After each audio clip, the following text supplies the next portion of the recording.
Assalamualaikum warahmatullahi wabarakatuh. Perkenalkan, nama saya Suci Rahmadani, NIM 19060061, jurusan Ilmu Ekonomi, Fakultas Ekonomi, Universitas Negeri Padang. Baiklah, di video kali ini saya akan menjelaskan tentang mazhab neoklasik. Mazhab neoklasik adalah pemikiran-pemikiran ekonomi dari pakar pendukung sistem liberal. Baiklah, kita masuk ke pembahasan yang pertama, yaitu pendekatan marginal. Para pakar neoklasik dalam membahas ramalan Marx menggunakan konsep analisis marginal. Hasil penelitian pakar neoklasik yang dilakukan dengan menggunakan pendekatan marginal telah menciptakan dua teori baru pengembangan teori ekonomi modern. Analisis marginal pada intinya merupakan pengaplikasian kalkulus diferensial terhadap tingkah laku, khususnya akan produsen serta penentuan harga di pasar. Sejak terjadinya marginal revolution ini, pembahasan ekonomi bersifat mikro. Konsep marginal ini sering diakui sebagai kontribusi utama dari mazhab Austria.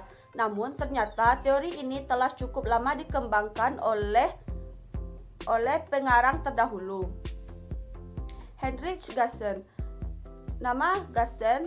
Heinrich Gassen telah lama menggunakan konsep marginal dalam menjelaskan kepuasan dari pengkonsumsian jenis barang.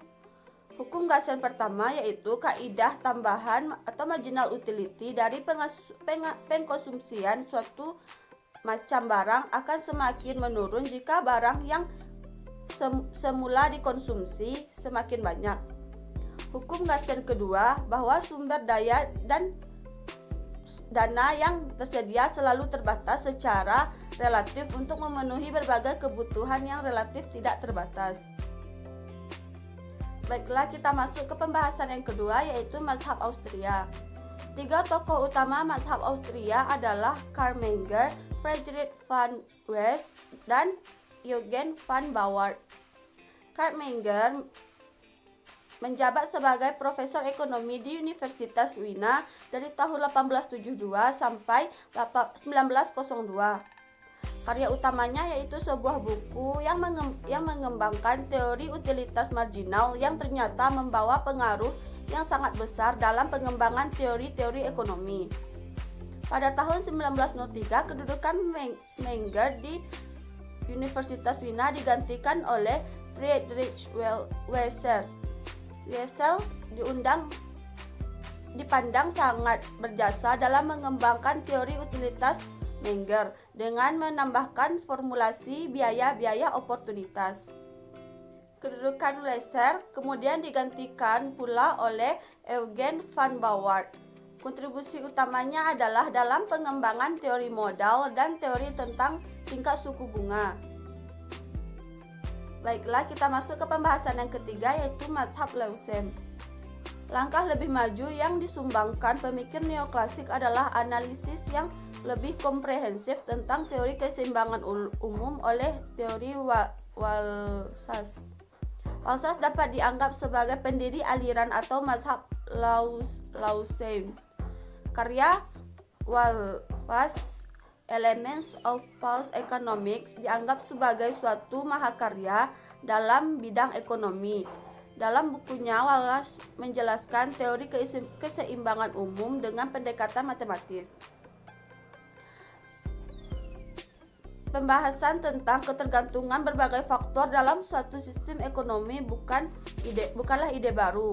Quetelet, Adam Smith, dan Cartwright juga pernah membahas tentang ketergantungan berbagai faktor dalam suatu sistem ekonomi.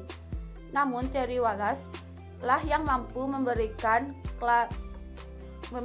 visi yang lebih jelas tentang independensi bagian-bagian ekonomi dengan gamblang dengan model keseimbangan umumnya.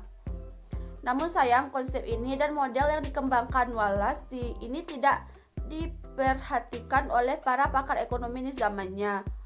Atas jasa Alfred Marshall yang sangat menghargai konsep matematika Walras menyebabkan pemikiran-pemikiran Walras kemudian dihargai orang dengan sepantasnya. Baiklah, kita masuk ke pembahasan yang keempat, yaitu mazhab Cambridge. Pelopor dari mazhab Cambridge adalah Alfred Marshall. Pada tahun 1868, Marshall diangkat sebagai tenaga pengajar dalam bidang moral di Cambridge, dan pada saat yang sama ia mulai mempelajari ilmu ekonomi. Marshall dianggap sangat berjasa dalam memperbarui asas dalam pandangan-pandangan ekonomi yang dikemukakan oleh pakar-pakar klasik dan pakar neoklasik sebelumnya. Menurut kaum klasik, harga barang ditentukan oleh besarnya pengorbanan untuk menghasilkan barang tersebut.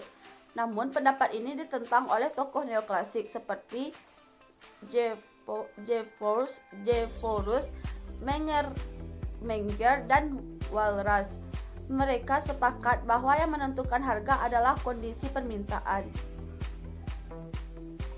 Jefforus, Menger, dan Walras secara bersama-sama telah mengembangkan analisis yang sifatnya revolusioner tentang faktor-faktor yang menentukan harga-harga relatif.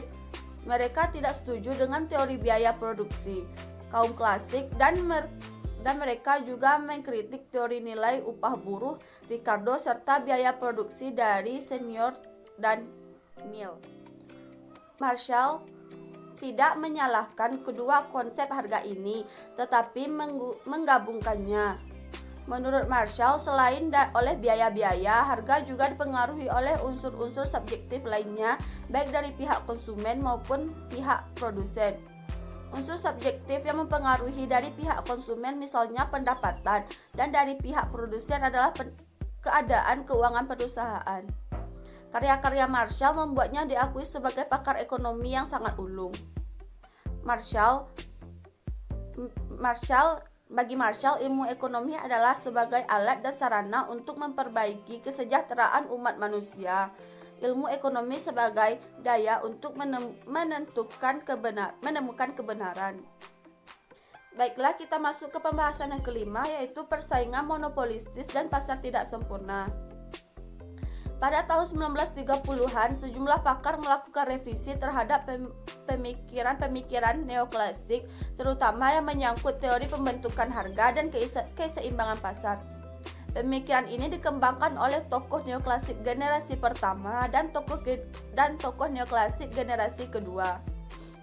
Sebelum abad ke-20, pada umumnya tokoh-tokoh klasik maupun neoklasik generasi pertama tidak pernah mempersoalkan apakah pasar dalam kenyataan kehidupan sekarang betul-betul mencerminkan pasar persaingan sempurna atau tidak.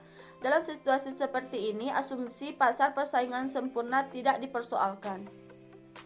Akan tetapi, setelah abad ke-20, Staffa mengamati bahwa dalam kenyataan asumsi pasar persaingan sempurna yang dianut tokoh klasik dan neoklasik tidak dapat diterima begitu saja saat ini. Perusahaan-perusahaan besar sudah banyak. Setiap perusahaan pun mengetahui bahwa kalau seandainya mereka mengubah keputusan output hanya dapat berubah. Atas dasar pemikiran Staffa inilah Camberin, profesor ekonomi di Harvard, memusatkan perhatian pada pasar monopolistik, dan dalam bukunya The Theory of Monopolistic Competition tahun 1932. Dalam bukunya ia menyebutkan bahwa yang digunakan dalam pasar persaingan dalam pasar keuangan, terutama untuk semua produk homogen, tidak realistis. Analisis yang agak mirip dengan pandangan Camberin dilakukan oleh Joan Robbins. Bedanya, kalau Camberin lebih setuju dengan pasar persaingan monopoli, Joan lebih terfokus pada pasar persaingan tidak sempurna. Menurutnya, dalam pasar persaingan tidak sempurna, tiap perubahan memegang pendiri monopoli. Baiklah, kita masuk ke pembahasan yang terakhir, yaitu games theory dan informasi. Games theory dikembangkan untuk menjelaskan perilaku ekonomi dalam pasar yang hanya diisi oleh segelintir pelaku ekonomi. Games theory bukan konsep baru. Dasar-dasar konsep ini sudah dikenalkan oleh Kaunet dan Bertrand. Konsep ini disempurnakan lebih lanjut oleh John Nash. Nash mengembangkan konsep ini untuk menganalisis situasi kepentingan pelaku ekonomi yang berlawanan. Konsep ini dikembangkan Nash bekerja atas asumsi informasi yang sistemnya tiap pemain memiliki informasi yang sama-sama. Baiklah, sekian dulu video dari saya. Mohon maaf jika ada kesalahan. Semoga bermanfaat ya. Wassalamualaikum warahmatullahi wabarakatuh.